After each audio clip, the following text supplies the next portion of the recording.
Muy bien, pues no sé si se me oye bien, sí.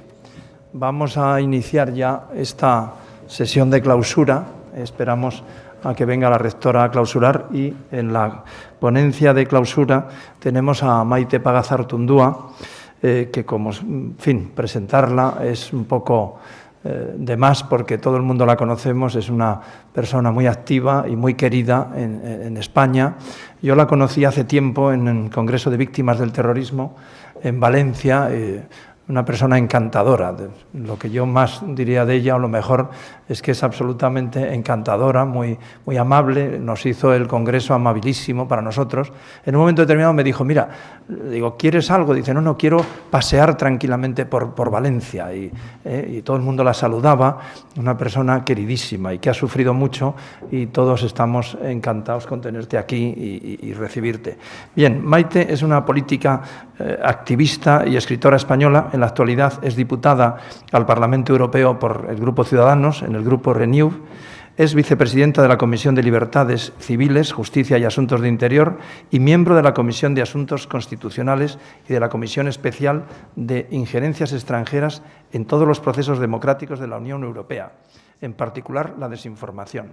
También es miembro de la Conferencia sobre el Futuro de Europa. Anteriormente fue presidenta de la Fundación Víctimas del Terrorismo en España, que por eso es por lo que venía a todos los congresos que hacíamos aquí en esta casa de víctimas del terrorismo, y lleva una década defendiendo la libertad, la justicia y la igualdad. Y yo espero que siga mucho más tiempo defendiendo esos valores que son tan importantes en España. Y sobre todo que tengamos presente y que no se olvide, que no se blanquee lo que ha sido el terrorismo en España, tomado sobre todo como ejemplo para todos, es decir, como proyección y como ejemplo de lo que fue todo aquello y de lo que hemos venido hablando en este congreso. Maite, cuando quieras, tienes la palabra. Muchísimas gracias por esas palabras tan gentiles y inmerecidas. Del mismo modo que tengo que dar las gracias también por el honor inmerecido de clausurar este congreso singular e imprescindible. No soy profesora, no protagonicé la transición política y estaréis exhaustos por la cantidad y calidad de las ponencias. El milagro de la transición empezó el 18 de noviembre de 1976, cuando las Cortes franquistas votaron la ley de la reforma política y su autodestrucción, que el diario 16, al día siguiente, tituló con grandes letras: «Adiós dictadura, adiós». Ese punto de humor está bien en España. Con letra un poco más pequeña ponía: «La oposición democrática desconfía». Y ponía: «Hoy se fija el referéndum». Menos de un mes más tarde, millones de españoles votaron la ley de reforma política, casi un 100% de votos a favor, en toda España, con una participación del censo de más del 77%. En estas jornadas tan intensas han hablado los testigos y protagonistas de la transición a la democracia de nuestro país y han reivindicado los valores que hicieron posible pasar de una dictadura a un régimen democrático y tomar las mejores decisiones para no repetir una guerra entre hermanos, para no arrastrar durante largo tiempo la miseria como país o penas terribles en prácticamente cada familia. No fue por olvido, fue por conciencia. El milagro de la transición se fabricó desde precisamente la conciencia de las heridas del pasado y de la necesidad de asegurar el pluralismo ideológico, que es uno de los componentes de la dignidad humana desde el punto de vista político común, y de hacerlo sin difamar, sin descalificar, sin liquidar o estigmatizar al que piensa distinto. El milagro de la transición fue posible con generosidad de los que sufrieron años de represalias al reivindicar la democracia, como es el caso de Fernando Savater, que ha sido ponente hoy, y con la generosidad de los que se hicieron un harakiri teniendo el poder todavía en sus manos. Lo de ceder poder en 2023, ¿verdad?, nos parece algo prodigioso, y lo hicieron. Tuvieron la virtud cívica de compartir un sueño, el de una España de ciudadanos libres e iguales, que se consagró después en la Constitución del 78. Se ha reivindicado estos días la construcción de ese espacio constitucional, de nuestra Constitución del 78, pactado desde un profundo respeto del principio de legalidad y del pluralismo ideológico y de conciencia. Y estos son en realidad los valores que una sociedad debe cultivar siempre, porque asegura la calidad de las instituciones y de la representación política y de tomas de decisiones con pensamiento estratégico, que no es otra cosa que pensar en el futuro de las decisiones que tomamos hoy. Y ellos pensaron en las siguientes generaciones, porque se acordaban de las anteriores generaciones. Conseguir paz, tolerancia dentro del imperio de la ley, libertades, prosperidad y seguridad. Y de todo esto se ha hablado ayer y se ha hablado esta mañana. Yo quiero hablar de algunos hitos del 77 mirados desde el rincón en el que yo nací, un rincón bastante convulso de nuestro país. La transición en el País Vasco y Navarra pasó del sueño a la pesadilla en muy poco tiempo. Dentro de los hitos de 1977 que me gustaría destacar está: en enero se asesinó a los abogados de Atocha por parte de terroristas ultraderechistas, el 9 de abril se legalizó el PC, el 14 de abril el PC aceptó la monarquía y la bandera rojigualda, el 15 de junio fueron las primeras elecciones libres en las que en Álava y Navarra la primera fuerza fue UCD. El 28 de julio, ya se ha dicho hoy también, se solicitó la apertura de negociaciones para la adhesión de España a las comunidades europeas. Esto es muy importante. El 14 de octubre se aprobó la ley de amnistía. El 25 de octubre la firma de los pactos de la Moncloa. Y el 24 de noviembre España ingresó, se ha dicho, en el Consejo de Europa. Pero el monstruo de ETA y su entorno tenía ya enorme fuerza. Los asesinatos de ETA también son un hito de 1977, crecientes, con una onda expansiva de miedo extraordinariamente fuerte en los distintos pueblos del País Vasco, pero también de Navarra.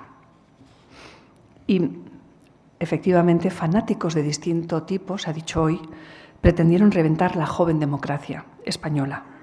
Pero fue la organización terrorista ETA la que consiguió implantarse, utilizando técnicas de propaganda y de mentira intensas, muy parecidas a la desinformación de hoy, pero de forma analógica, y generar un asfixiante control social sobre las sociedades vasca y navarra y la creación de ejércitos de gente que odiaba, así como amenazar la política española durante más de 40 años. Pero voy a volver al milagro de 1977 en el País Vasco y Navarra. El voto fue libre en las primeras elecciones. La derecha, la izquierda y el nacionalismo vasco tuvieron resultados muy parecidos. Y precisamente por eso, casi inmediatamente, ETA pasó a la estrategia del asesinato de los líderes de UCD para aislarlos, aniquilar a los líderes naturales y estigmatizarlos. Así fue una derecha prácticamente clandestina hasta Gregorio Ordóñez, que en los años 90 también fue asesinado. ETA y sus siglas no aceptaron la transición, no aceptaron la democracia, detestaron desde su identidad excluyente, se ha hablado hoy de identidades excluyentes, el pluralismo ideológico. No aceptaron los desastres de la guerra que nuestros mayores no querían en general repetir. Y no aceptaron que la Segunda República tuvo muchas luces y muchas sombras. Desde la mentira y la obsesión identitaria se extendió su control social y desde las mismas mentiras intentan ahora justificar su pasado y limpiar sus conciencias y conseguir objetivos políticos a medio plazo, claro. De ahí la necesidad de los herederos políticos de ETA de no aceptar la historia de la transición y del periodo democrático. Por el contrario, es una necesidad estratégica para ellos descalificar como actores legítimos a los agentes de centro y derecha en la democracia española. También ahora simbólicamente como forma de legitimar la violencia terrorista contra un régimen, para ellos inaceptable, por paradójico que resulte. Quieren tener la razón que no tienen, históricamente, para no reconocer la bestialidad del pasado y para posicionar sus intereses políticos de futuro. Fascinaron ya hace bastantes años a Pablo Iglesias y gente así, y a Esquerra Republicana, con la que realizaron pactos ya por lo menos desde el año 2004, y con los que van a las elecciones europeas, por ejemplo. Para hacer la cosa corta, está la necesidad existencial de los herederos de ETA por inocular una memoria tóxica de la transición, de la Constitución del 78 y de nuestra historia democrática. Y eso es lo que les ha llevado a regalar, y digo entre comillas, poder al actual Partido Socialista a fin de reinterpretar el pasado desde las leyes de memoria, mal llamadas de memoria, y para inocular pacientemente todo esto en las mentes de una izquierda sentimental, floja en términos filosóficos y muy floja en términos de conocimiento histórico. No es progresismo, no lo es. Es una falacia desinformativa que busca minimizar, ahora sin balas, el pluralismo ideológico de la mitad de España. Me tocó prologar hace unos meses un libro sobre las falacias de Putin, y lo primero que escribí fue que sin verdad no hay democracia, y hoy se ha hablado de verdad también, y sin democracia no hay defensa de los derechos humanos. Eso valía y vale para España y para la Unión Europea en su conjunto en tiempos de desinformación masiva de distintos tipos de agentes tóxicos. Y lo que ha indicado Fernando sobre la verdad, sobre la necesidad de la verdad para la supervivencia de los individuos, cuando ha puesto el ejemplo de no es lo mismo bajar del 8º piso por las escaleras que por puro voluntarismo pensar que uno va a volar. Bueno, lo mismo pasa con las sociedades. El voluntarismo, que los vascos denominaríamos algo así tan absurdo como yo sé volar porque me autoconsidero un pájaro, eso para los vascos sería una cosa chochola. Bueno, pues ya saben lo que es chocholo. Y para el colectivo sirve también, y lo ha señalado también Antonio Hermosa, sobre esa ingenuidad ante las amenazas a la democracia en el mundo libre. Y vuelvo a nuestro país. La vulnerabilidad para nuestro país se acentúa lamentablemente a través de la actividad del Partido Socialista. Se abrió por oportunismo político y por una mirada muy dogmática y con datos sesgados sobre la Segunda República, idealizada, confundiendo lo que debió ser y lo que fue, por parte del liderazgo de Rodríguez Zapatero. Y también esto se ha acentuado durante el acceso al poder del presidente actual, del presidente Sánchez, en funciones. Desafortunadamente, dos líderes del socialismo español, Zapatero y Sánchez, han abierto una brecha a la mejor herencia de la cultura constitucional, la del 78, y ha generado dinámicas que debilitan los grandes consensos constitucionales que estaban tocados por la degeneración y la utilización y los abusos de algunos partidos, especialmente secesionistas. Miren, nos han contado muchas mentiras. Yo comencé mis estudios en el año 1968 en una Icastola, que ya era entonces nacionalista. En mi entorno no mandaba la dictadura. Me enteré de que existía Franco cuando murió.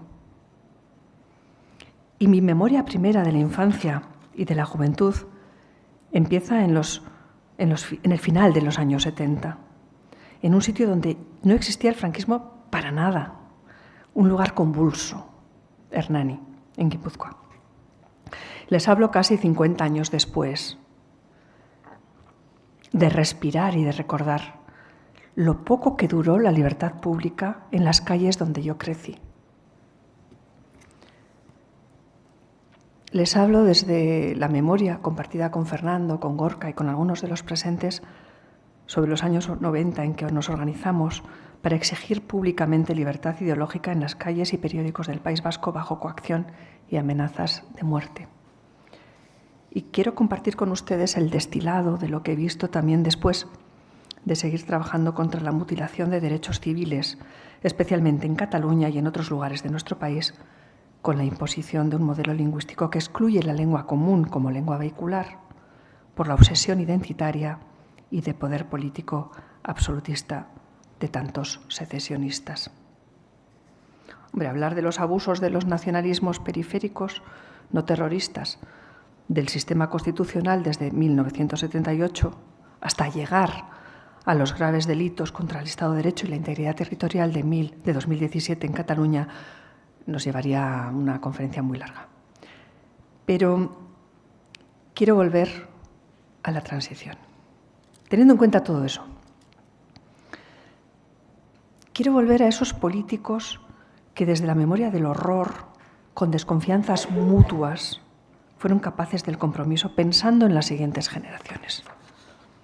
Y ahora que vivimos en tiempos de Twitter y de narcisismo político de personajitos que no ven más allá de sus lunares, conviene recordarlo, por necesidad de verdad y de supervivencia.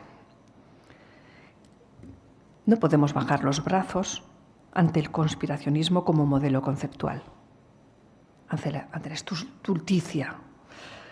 Y no haríamos bien concediendo a los nuevos inquisidores el poder sobre lo que se puede decir y pensar. Y da igual el tipo de inquisidores. No podemos abandonar la razón y los hechos, los saberes históricos, los filosóficos o políticos y dejarnos llevar por la irracionalidad, por mucho que pensemos que a corto plazo pueden tener votos. No es un camino directo al desastre. Cuando nos sentimos heridos, es cierto, muchas veces imitamos los comportamientos de quien nos daña. Y caer en un dogmatismo reactivo supone un cortoplacismo nefasto para lo que estamos reivindicando como cultura de la transición, entendida como convivencia y respeto de distintos, aunque sin ingenuidad. Y eso ha salido también en las ponencias que hoy hemos escuchado. Así que no nos queda otra que reivindicar el Estado de ley sin cesar. Vamos a empezar por ahí. La separación de poderes sin cesar. La calidad del Estado de Derecho sin cesar. Aquí, en la Unión Europea, donde sea menester. Y no nos queda otra que ejercer las libertades civiles y el pluralismo ideológico sin cesar. O sea, sin callarnos. Y no nos queda otra que conseguir el apoyo de las instituciones europeas en lo que se refiere a la calidad del Estado de Derecho. Y tomarnos el tiempo para desenmascarar las medias verdades, tantas mentiras, y el tongo de la propaganda que busca quitar competidores políticos del tablero de juego para convertirnos en vasallos. Quiero decir algo más.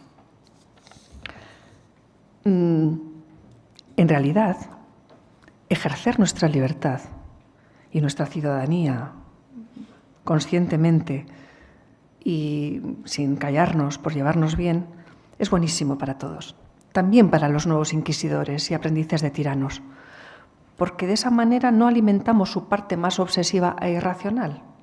O sea, les viene muy bien que les hagamos frente, así que animémonos.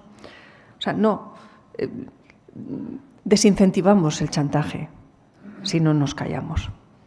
Así que no nos queda otra que seguir el instinto democrático, el cierto valor cívico y exponernos y hablar públicamente.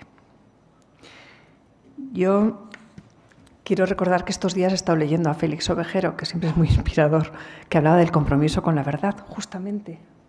Pues eso, el compromiso con la verdad dentro de lo posible. Y yo, fíjate, me va a sobrar tiempo.